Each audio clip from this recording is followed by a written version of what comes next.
In this last practice problem, sample exercise 12, we're asked to consider this reaction at 298 Kelvin. So we see that reaction given here.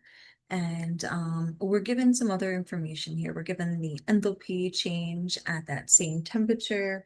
And we're asked to determine the equilibrium constant for this reaction at a different temperature. And we're also given um, another temperature here. It should be 643 K.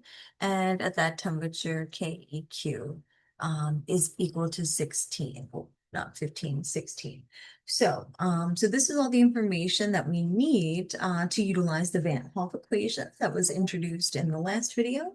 And we're going to plug in and solve for K2 here. So let's organize our values. K2 is going to be X. K1 was given 16. Then we have T1 is going to be equal to 643 because that goes with K1.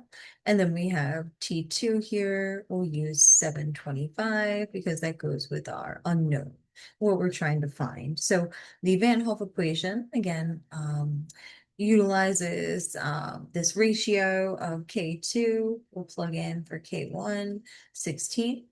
So we take the natural log on that side of the equation, and then we set it equal to our enthalpy value. So that's negative 41.2 kilojoules. We're going to divide that by our R value.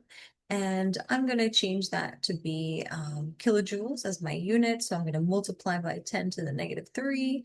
And the rest of my units are moles Kelvin and the denominator. And then I'm going to multiply all of that by 1 over by T1, so 643 minus 1 over T2. So these are both Kelvin, these units. So what I would recommend is solve this portion over here first. So 1 over 643 minus 1 over 725. And then we're going to multiply that by negative 41.2, divide by 8.314.